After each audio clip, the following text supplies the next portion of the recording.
Good afternoon all of you. Voice clear है सभी को? Good afternoon sir.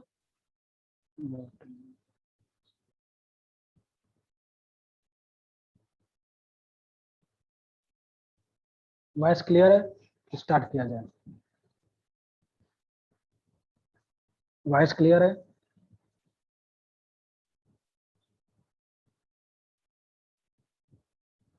Yes sir.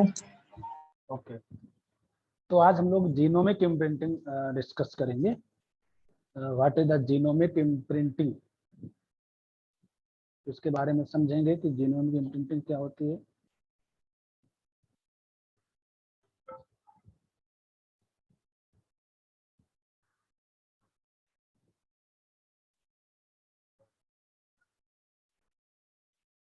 तो जीनोमिक इम्प्रिंटिंग क्या है?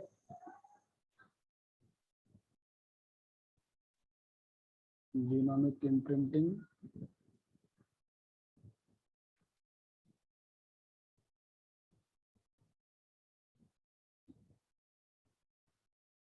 क्या है? जीनोमिक इम्प्रिंटिंग कैसे डिफरेंट है, how different from Mendel concept. एक बार हम मेंडल के कंसेप्ट को देखते हैं तभी हम जीनोमिक इम्प्रिंटिंग को समझ पाएंगे। जैसे according the Mendel, when the pure line tall variety cross with the pure line dwarf variety,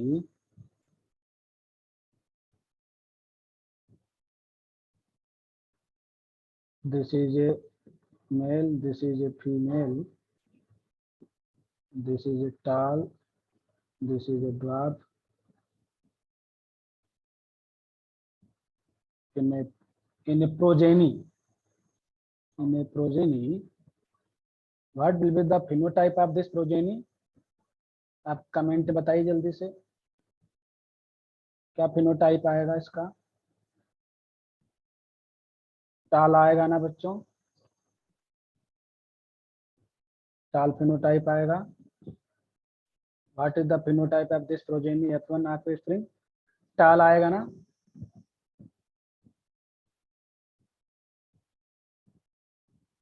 okay okay, हाँ। अब हम इसको कंपेयर करते हैं जीनोमिक इम्प्रिंटिंग। जैसे मान लेते हैं एक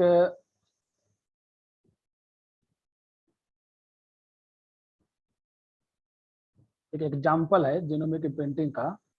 एग्जाम्पल से समझ जाएंगे, ठीक है? तभी हम बाद में, हालांकि एग्जाम्पल हम बाद में लिखेंगे, लेकिन समझने के लिए पहले एग्जाम्पल बता देते हैं। इंसुलिन लाइक ग्रोथ फैक्टर,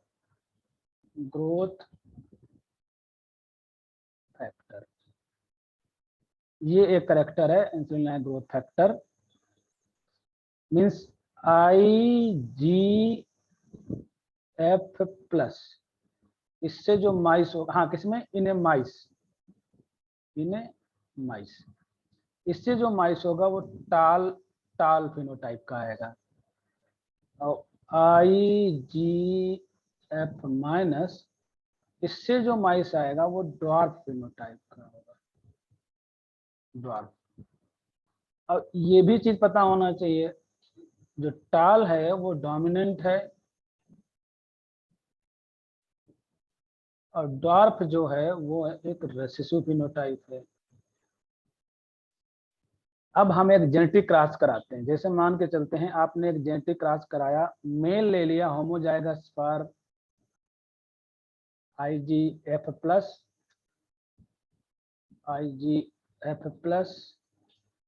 इसको मैंने क्रॉस करा दिया। Female is a homozygous for IGF-, IG मतलब इंसुलिन लाइक ग्रोथ फैक्टर, ठीक है? IGF-,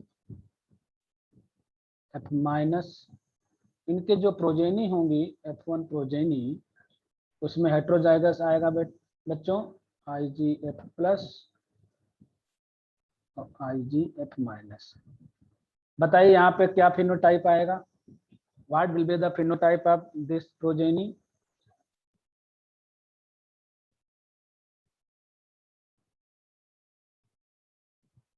क्या फिनोटाइप आएगा? आप जल्दी कमेंट करिए सभी लोग। टाल आएगा, ठीक है, टाल आएगा, टाल आएगा ना। लेकिन अब देखिए जरा, अगर हम जीनोमिक इम्प्रिंटिंग अप्लाई कर दें तो जीनोमिक इम्प्रिंटिंग ये बोलता है कि जी दो एलील्स यहाँ पे है ना, यहाँ पे दो एलील्स हैं, एक IG प्लस है, एक IG माइनस है। जीनोमिक इम्प्रिंटिंग ये आपको कहता है कि किसी एक पेरेंट से आने वाला एलील ही एक्सप्रेस करेगा। Expression of that allele from only one parents. अब वो पेरेंट्स मेल साइड भी हो सकता है या फीमेल पेरेंट भी हो सकता है। मतलब मेल साइड से आने वाला एलील एक्सप्रेस कर सकता है अथवा फीमेल साइड से आने वाला एलील एक्सप्रेस कर सकता है। लेकिन अगर हम इस एग्जाम्पल की बात करें तो इस एग्जाम्पल्स में जो मेल साइड से आने वाला एलील एक्सप्रेस करेगा, लेकिन जो फीमेल साइड से आने वाला जो एलील है वो इम्प्रिंट कर जाएगा। इम्प्रिंट का मतलब होता है साइलेंट कर जाएगा। तो यहाँ पे एक इंफॉर्मेशन दे देते हैं आपको, मतलब male inherited allele express, male inherited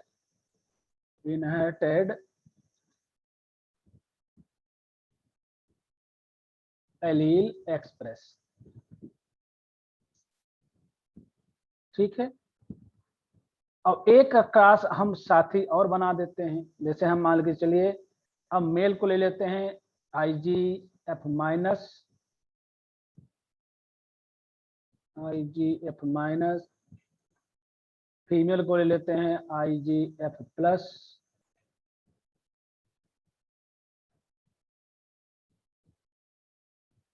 same condition यहां भी अप्लाई करोगे। Allele inherited from male parents will be express, जो मेल साइड से एलील आएंगे वही एक्सप्रेस करेंगे और फीमेल साइड से आने वाले एलील एक्सप्रेस नहीं करेंगे। हेट्रोजाइगस यहां भी बनेगा, यहां भी बनेगा IgF प्लस, सॉरी IgF यहाँ पे मिस हो गया, F माइनस, IgF माइनस। अब बताओ पहले वाले क्रास में ये हो गया पहला जेनेटिक क्रास, ये हो गया दूसरा जेनेटिक क्रास। अब ये कंडीशन आपको अप्लाई करनी है, ओनली मेल साइड से आने वाला एलील ही एक्सप्रेस करता है। मतलब expression of those allele which inherited from male parents, बाकी दूसरे साइड से आने मतलब फीमेल से आने वाला एलील एक्सप्रेस नहीं करेगा। अब बताओ पहले वाले क्रास में कौन सा फिनोटाइप आएगा और दूसरे वाले क्रास में कौन सा फिनोटाइप आएगा, जल्दी बताइए। फर्स्ट वाले क्लास में कौन सा फिनोटाइप आएगा और सेकेंड वाले क्लास में कौन सा, या दोनों में सेम आएगा? दोनों चीजें बड़ा इंपॉर्टेंट है। फर्स्ट वाले में टाल आएगा, तो बच्चों के जवाब आ रहे हैं, बिल्कुल सही जवाब आ रहे हैं, आप लोगों ने बहुत सही पकड़ा। यहाँ पे टाल आएगा क्योंकि आपको देखना यह है कि मेल साइड से कौन आया है IgF प्लस, मतलब wild type allele mail side से। इसको हम एक प्रकार से टिक कर सकते हो ना कि ये एक्सप्रेस करेगा, और यहाँ पे माइनस वाला एक्सप्रेस करेगा, ये साइलेंट हो जाएगा। इसको क्रॉस कर देते हैं, क्रॉस से रिप्रेजेंट कर सकते हो, तो ये हो जाएगा ड्वार्फ, ड्वार्फ हो जाएगा, ड्वार्फ हो जाएगा। अब ये दोनों क्रॉस कैसे होगी दूसरे के? Reciprocal cross. कैसे क्रॉस है बच्चों, मैं पढ़ा चुका हूँ, these are reciprocal cross, these are reciprocal cross. तो आप ये बताइए एक समरी क्या हुई, एक फाइनल फाइंडिंग क्या मिली कि expression of gene dependent over parental origin known as genomic imprinting. आप एक फाइंडिंग क्या हुआ, एक जीनोमिक इम्प्रिंटिंग को कैसे समझाएंगे, कैसे आप जीनोमिक इम्प्रिंटिंग को समझाएंगे? Expression of allele, expression of allele, expression of gene भी कह सकते हो। एक्सप्रेशन ऑफ जीनोमिक इम्प्रिंटिंग को समझिए, एक्सप्रेशन ऑफ जीन या एलील भी बोल दो क्योंकि वो एलील अल्टरनेटिव फॉर्म है, is dependent over, is dependent over parental origin. origin. दूसरा पॉइंट क्या लिखेंगे? either male inherited or female inherited allele will be expressed. Example के लिए मैंने अभी बताया आप कौन सा? Insulin like growth factor in a mice, जिसमें क्या था? इसमें मेल इनहेरिटेड एलील ही, क्योंकि ये इस एग्जाम्पल के साथ ये अंडरस्टूड है, मतलब ये क्लियर है, इसमें फीमेल साइड से आने वाला एलील एक्सप्रेस नहीं करेगा बेटा, केवल मेल साइड से आने वाला ही। कुछ ऐसे भी एग्जाम्पल्स होंगे जहां पे फीमेल साइड से आने वाला एलील भी एक्सप्रेस कर सकता है। मतलब हम अपनी ये नहीं कह सकते जीनोमिक प्रिंटिंग में कि मेल साइड से आने वाला एलील ही एक्सप्रेस करेगा। जीनोमिक प्रिंटिंग में मेल इनहेरिटेड एलील भी एक्सप्रेस कर सकता है, फीमेल, मतलब कहीं ना कहीं मतलब पेरेंटल ओरिजिन पे डिपेंड करेगा। क्या मेंडल में ऐसा कंसेप्ट आया था कि कैपिटल टी अगर मेल साइड से आएगा तो एक्सप्रेस करेगा, फीमेल साइड से आएगा एक्सप्रेस नहीं करेगा? ऐसा नहीं था। तो जीनोमिक इम्प्रिंटिंग एक प्रकार से देखा जाए तो मेंडेलियन के कंसेप्ट का एक्सेप्शन है या मेंडेलियन के कंसेप्ट का एक्सटेंशन है, जहां पे एक्सप्रेशन जो है वो यूनिपेरेंटल मैनर में होता है। तो एक पॉइंट और आपको यहाँ पे आ जाएगा, यूनिपेरेंटल मोड ऑफ एक्सप्रेशन, इसको हम लोग यूनिपेरेंटल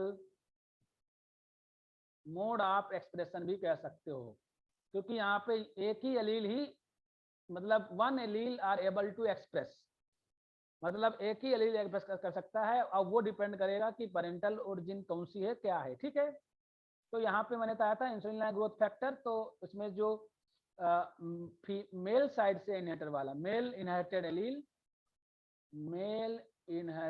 एलील विल एक्सप्रेस। बाकी एग्जाम्पल आप वही बना सकते हो। बताओ, समझ में आया आपको जीनोमिक इम्प्रिंटिंग? जीनोमिक इम्प्रिंटिंग समझ में आया? कुछ ज्यादा खास नहीं है, समझ में आया जीनोमिक इम्प्रिंटिंग सभी को? अभी मैं और एग्जाम्पल में डिस्कस कर लूंगा। नम्रता याद दुबे, थोड़ा सा आप बताइए कि यहाँ तक आप पॉइंट को समझ पा रहे हो?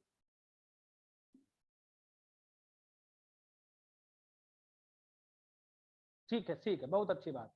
अब हम क्या करते हैं, एक कंसेप्ट और अगर आप समझो, मान लेते हैं इसी चीज को अगर हम दो हेट्रोजाइगस क्रॉस करा देते हैं, ये थोड़ा सा एडिशनल पॉइंट है, हो सकता है आप अगर चाहो तो आप क्वेश्चन में ये लिखिएगा, नहीं भी लिख सकते हो, कोई चलेगा। ठीक है,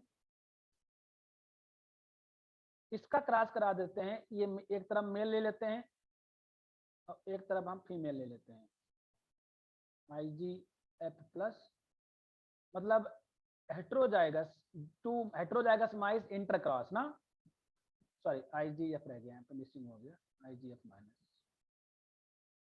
अब बताओ फिनोटाइप रेशियो क्या आएगा, बता सकता है कोई? What will be the phenotype ratio? अगर हम मेंडल से कंपेयर करें तो मेंडल के हिसाब से 3:1 आना चाहिए। क्या यहाँ पे 3:1 रेशियो आएगा बच्चों? क्या यहाँ पे 3:1 रेशियो आएगा?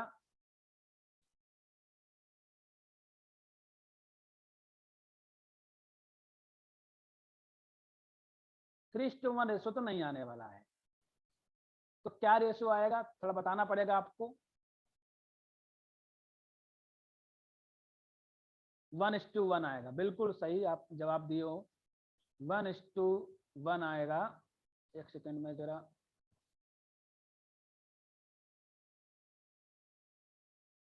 वन इज टू वन आना ही अपने आप में लगता है कि यहाँ पे जीनोमिक इम्प्रिंटिंग है। ये भी अपने आप में एक आइडेंटिटी है या इंडिकेशन करता है कि यहाँ पे जीनोमिक इम्प्रिंटिंग है। कैसे? देखो बच्चों, एक बनेगा IgF+ और IgF+, दो बनेंगे IgF+ और IgF-, और एक बनेगा आपका, ये तो रेशो आ ही नहीं सकता, IGF माइनस ऑब्लिक IG। देखो ये तो टाल होगा, इसका तो टाल होगा, कोई डाउट नहीं। इसका ड्वार्फ होगा, इसका ड्वार्फ होगा, लेकिन ये जो हेट्रोजाइगस है इसमें एक हेट्रोजाइगस टाल होगा और दूसरा हेट्रोजाइगस ड्वार्फ होगा। अब बोलोगे सर कैसे? क्योंकि जो हेट्रोजाइगस होगा उसमें से एक हेट्रोजाइगस पास IGF plus allele mail side से आया होगा और दूसरे हेट्रोजाइगस में IGF plus allele female side से आया होगा। ये बात समझ पा रहे हो सभी लोग? अगर आप क्रॉस कराओ इस तरीके से, अगर आप ऐसे बना लेते हैं IGF plus IGF minus, IGF plus IGF minus, हम बात कर रहे हैं इस वाले हेट्रोजाइगस की और इस वाले हेट्रोजाइगस की। देखो इस वाले, अगर इसको हम मेल ले लेते हैं, इसको हम फीमेल मान लेते हैं, तो इस हेट्रोजाइगोस में IGF प्लस मेल साइड से आया, IGF माइनस कहाँ से आया? फीमेल साइड से आया। यहाँ पे जस्ट अपोजिट हो जाएगा, IGF प्लस फीमेल साइड से आया और IGF माइनस मेल साइड से आया, तो इन दोनों का रिजल्ट अलग अलग होगा, टाल होगा, ये ड्वार्फ होगा ना। तो टोटल 2 टाल हो गए, 2 ड्वार्फ हो गए, तो 1:1 रेशो आएगा। समझ गए सभी लोग बच्चों?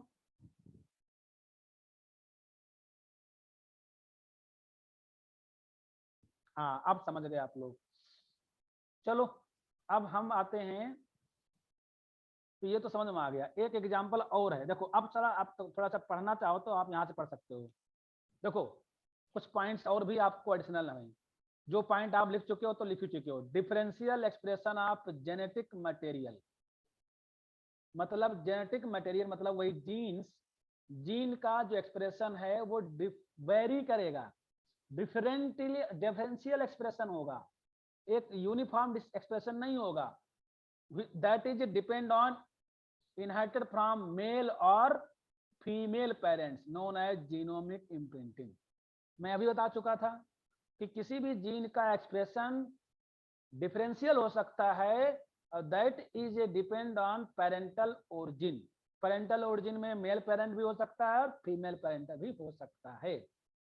This is a reciprocal cross give different, मैंने बताया था ना आपको, अभी मैंने आपको रेसिप्रोकल क्रॉस कराया और वहां पे रिजल्ट सेम थे या डिफरेंट थे? डिफरेंट रिजल्ट मिलेंगे रेसिप्रोकल क्रॉस में मेरे प्यारे बच्चों, डिफरेंट रिजल्ट मिलते हैं। ठीक है,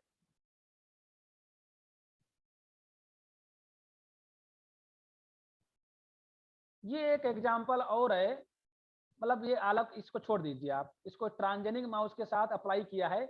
मतलब ट्रांसजेनिक माइस कोई है और जीनोमिक इम्प्रिंटिंग अप्लाई कर रहे हो, तो जानते हो क्या होगा?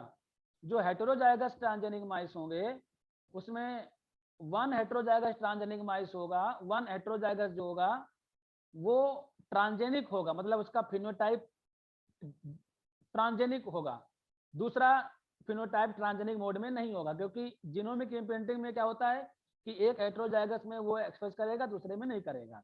ठीक है, अब एक ये एग्जांपल आप लिख लीजिए, बड़ा अच्छा एग्जांपल है। एग्जांपल नंबर 2 कर लेते हैं। एक एग्जांपल तो आपका हो गया, दूसरा एग्जांपल कौन सा है? पहला एग्जांपल कौन सा था? Human sorry insulin like growth factor in mice. दूसरा एग्जांपल है जेनेटिक डिसऑर्डर, ये एक जेनेटिक डिसऑर्डर है, उसका नाम है Prader Willi syndromes and Angelman syndromes. अब ये दोनों प्रॉब्लम देखा जाए, इन दोनों की जो ओरिजिन है, जो काज ऑफ डिसऑर्डर है वो सेम है, कॉज ऑफ डिसऑर्डर सेम है। डिसऑर्डर मतलब क्या, उसका कारण क्या है, वो सेम है। अब वो क्या है काज, वो जानने की कोशिश करें। देखो ये तो सिम्टम्स हैं कि चिल्ड्रन अगर कोई ऐसा होगा तो उसके पास क्या फिनोटाइप होंगे, स्मॉल हैंड होगा, feet, short stature, poor sexual development, mental retardation. ये तो थ्योरी का पॉइंट है, आप देख लीजिएगा। अब मैंने अभी जो बात बोला कि ये दोनों के जो काज हैं वो सेम है, क्या काज है बच्चों? काज है डिलीशन। ये जो जेनेटिक डिसऑर्डर है उसके पीछे जो कारण है वो है बेटा डिलीशन क्या है? Deletion, deletion of the region. कौन सा डिलीशन याद करिएगा, थोड़ा ध्यान रखिएगा। क्यू मतलब होता है आर्म, क्यू मतलब आर्म हो गया, और 11 13 मतलब ये बैंड हो गया। जैसे मान लीजिए हम एक क्रोमोसोम मान लेते हैं, एक 15 क्रोमोसोम मान ले, 50 क्रोमोसोम क्यू आर्म में, जैसे मान लीजिए इसमें एक लॉन्ग आर्म होगी तो इसको पी मान लेते हैं, इसको हम क्यू आर मान लेते हैं। तो क्यू आर में 11 12 और 13 ये तीन बैंड डिलीट हो जाते हैं। तो डिलीशन ऑफ 11 12 और 13 बैंड डिलीट हो जाते हैं। ठीक है, यहां तक समझ में आया? अब आगे समझिए, अगर ये डिलीशन, बहुत इंपॉर्टेंट पॉइंट है मेरे प्यारे बच्चों, अगर ये डिलीशन पेरेंट साइड से, सॉरी फादर साइड से इनहेरिटेड होता है, ध्यान दीजिएगा, इनहेरिटेड फ्रॉम फादर, मतलब भाई जैसे कोई ना कोई तो पेरेंट्स ये कैरी करेंगे ना ये प्रॉब्लम को। अगर ये डिलीशन फादर साइड से आएगा तो बच्चों में कौन सा डिसऑर्डर होगा बच्चों? प्रेडर विली सिंड्रोम होगा। और अगर ये डिलीशन मदर साइड से आ जाता है, ध्यान दीजिएगा, तो फिर कौन सा सिंड्रोम होगा? कौन सा होगा? Angelman syndrome. अब जरा बताइए, प्रॉब्लम एक, प्रॉब्लम वही है, deletion of the 15 chromosome 11 to 13 band of the Q arm, while these deletion, these abnormalities inherited from the father results Prader-Willi syndrome in their offspring. When these is inherited from the mother, then resulting Angelman syndrome in their offspring. आपको दिमाग में कुछ समझ में आ रहा है क्या? यहाँ पे जीनोमिक इम्प्रिंटिंग अप्लाई हुई या नहीं अप्लाई हुई? जल्दी बताओ, क्या यहाँ पे जीनोमिक? बिल्कुल हुई। मतलब किसी भी चीज का अगर उसका प्रभाव इस पे डिपेंड हो जाए कि वो मेल साइड से आया है या फीमेल साइड से आया है, तो ये जीनोमिक इम्प्रिंटिंग हो जाएगा। बताओ बच्चों, समझ में आया कि नहीं आया?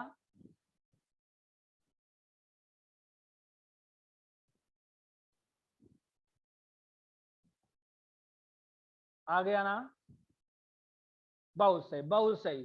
तो मैं मान के चलता हूं कि आपके पास दो एग्जाम्पल लिखने के लिए हो गए जीनोमिक प्रिंटिंग में। एक बढ़िया, अगर डिपेंड करता है कि आपको 60 क्वेश्चन ही आएगा, लॉन्ग तो बन नहीं सकता। जीनोमिक प्रिंटिंग का लॉन्ग अगर आ जाएगा तो फिर आपको बहुत डिटेल मैटर चाहिए। ठीक है, लॉन्ग में आएगा तो सेक्शन होंगे, जैसे लॉन्ग होगा उसमें 4 पार्ट दे दिया ना, फर्स्ट पार्ट में जीनोमिक प्रिंटिंग, सेकेंड पार्ट में मेंडेलियन कंसेप्ट, किसी ऐसे कर सकता है ना। वो तो आप पता ही है कैसे क्वेश्चन आते हैं, उसमें हम ज्यादा बताने की हमको जरूरत नहीं है। कम से कम मैं उम्मीद करता हूँ आप समझ गए। हाँ, ये एंजलमैन सिंड्रोम के क्या क्या फीचर्स होंगे, मतलब सॉरी एबनॉर्मलिटीज होंगे? Frequently laughter, uncontrol muscle movement, large mouth, unusual, ये सब एबनॉर्मलिटीज होंगे। ये भी आप याद रखिएगा, जो कंसेप्ट है वो बता दिया, क्योंकि मेन चीज कंसेप्ट बताने के लिए मैं आप लोगों से मिलता हूँ, बाकी थ्योरी का तो चीजें आपको समझ आ जाती हैं। ठीक है, एक चीज और इफेक्ट और आपको दिखता है कि जो जैसे मान लीजिए कोई लीथल एलील है, ध्यान दीजिएगा, ये एक तीसरा एग्जांपल, इसको हम तीसरा एग्जांपल मान लेते हैं। एग्जांपल क्या? एक तीसरा कंडीशन मान लें, जैसे कोई हेटेरोजाइगस लीथल है,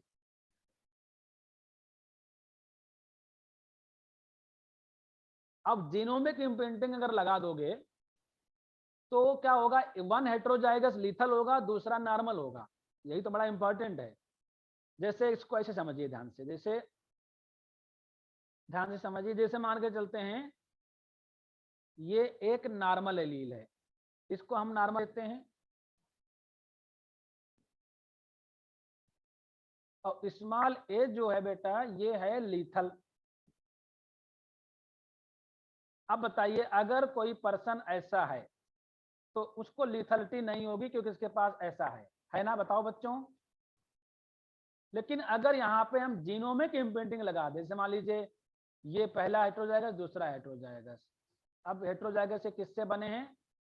दिस इज ये क्रॉस से बने हैं। अब बताओ, अगर जीनोमिक इम्प्रिंटिंग लगा दोगे तो एक हेटेरोजाइगस भी लीथल हो सकता है और दूसरा नॉर्मल हो सकता है बच्चों। क्यों हो सकता है? जीनोमिक इम्प्रिंटिंग में क्या होता है, केवल एक एलील का इफेक्ट आएगा ना। अब अगर मान लेते सपोज करिए इसमें अगर स्मॉल ए एलील का इफेक्ट अगर आ रहा है, डोमिनेंट जो नॉर्मल है वो साइलेंट हो जाए तो लीथल हो जाएगा बेटा, हो जाएगा ना। ये बात भी समझ गए?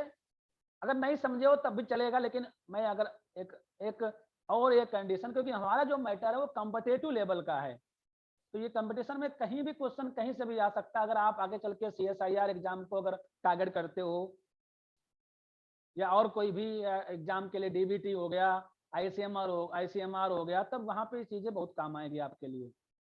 ठीक है, अब हम आते हैं what is the mechanism of the imprinting. Question ये उठता है कि दूसरा जीन साइलेंट कैसे हो जाता है, क्या तरीका है साइलेंट होने का। तो mechanism of phenomena is unknown, लेकिन अल्टीमेटली क्या है, कुछ लोगों का कहना यह है, कहना क्या मतलब ये चीजें क्लियर भी है कि मेथाइलेशन हो जाता है डीएनए का। डीएनए मेथाइलेशन, किसी भी जीन का मेथाइलेशन होता है तो क्या होता है, मेथिल ग्रुप ऐड हो जाता है, तो वो आपको जीनोमिक इम्प्रिंटिंग हो जाता है। तो ये एक आपका लास्ट पॉइंट आपका हो सकता है कि what is the mechanism of imprinting, what is the mechanism of genomic imprinting. तो आपका आंसर क्या होना चाहिए?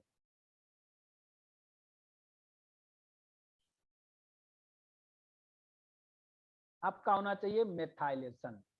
मेथाइलेशन, मेथाइलेशन एक कारण है जिससे आपको जीनोमिक इम्प्रिंटिंग हो सकती है। आया समझ में? आया समझ में? चलो, तो अगला हम लोग पढ़ेंगे एंटीसिपेशन। इसे छोटा सा पढ़ लेते हैं, हो सकता है कल को आ जाइए।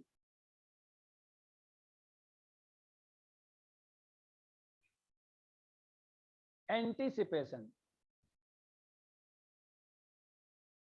ये कुछ नहीं है, देखो कुछ जेनेटिक डिसऑर्डर होते हैं, कुछ जेनेटिक सम जेनेटिक डिसऑर्डर।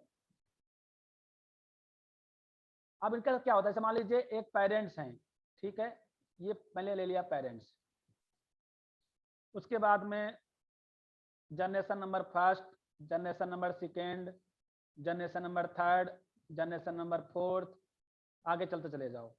जैसे जैसे आप सक्सेसिवली जनरेशन क्रॉस करोगे वैसे वैसे एक आपको एक एक एक इफेक्ट दिखेगा। वो इफेक्ट क्या दिखेगा, जैसे मान लेते हैं यहाँ पे कोई बीमारी है, कोई जेनेटिक डिसऑर्डर है, हम DD बोल देते हैं, जेनेटिक डिसऑर्डर। लेकिन जैसे जैसे आप जनरेशन इंक्रीज करोगे वैसे वैसे इस जेनेटिक डिसऑर्डर के जो सीवियरिटी है, जो सीवियरिटी है, सीवियरिटी बढ़ेगी, मतलब वो बहुत ही सीवियर होता चला जाएगा।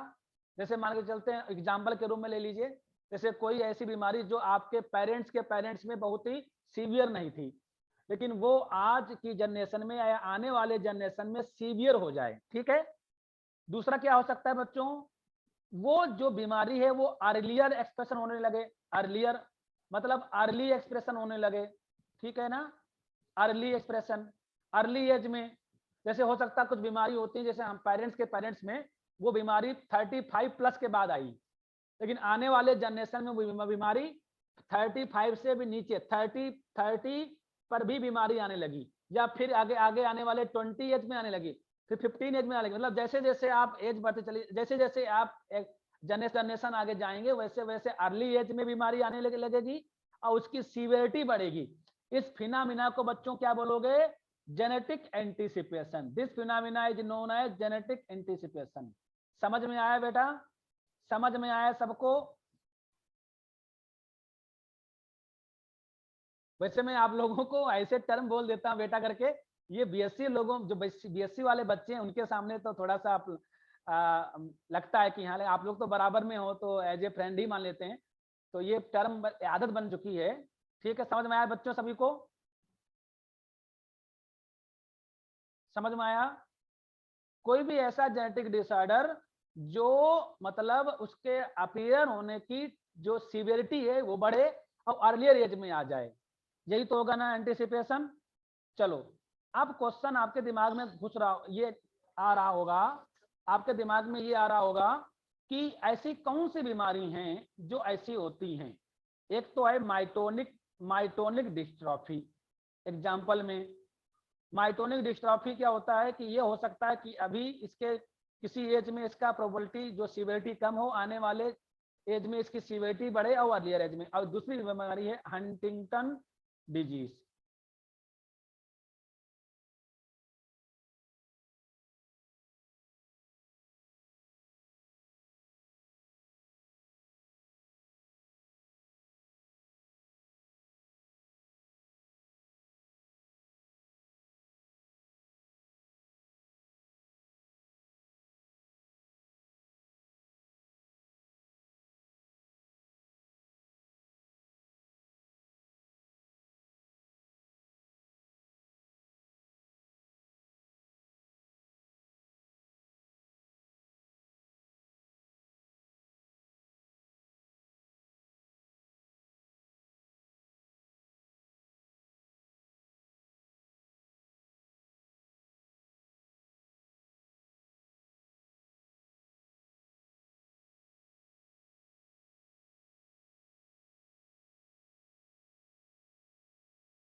फिर से जुड़ पा रहे हैं हम?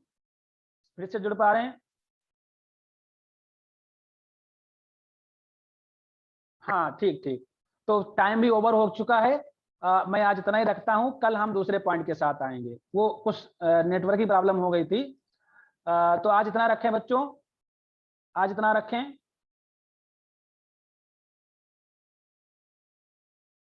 कल हम दूसरे टॉपिक के साथ आएंगे, ठीक है? चलो चलिए ठीक है। अटेंडेंस देख लीजिएगा और बाकी हम कल का मतलब जब भी आपका शेड्यूल होगा उस पर मिलेंगे, ठीक है? अब मेरी क्लास Yes, से sir. 12:30 ही होगी। मैं आपको इन्फॉर्म कर देता हूँ इसे। अधिकतर अभी Okay, चांस sir. है कि 12:30 पे ले पाएंगे, क्योंकि ऑलरेडी थोड़ा सा मेरे उसके पहले मैं पॉसिबल नहीं हो पा रहा। ठीक है, चलो थैंक यू सो मच बने रहने के लिए, और मिलते हैं नेक्स्ट शेड्यूल पे।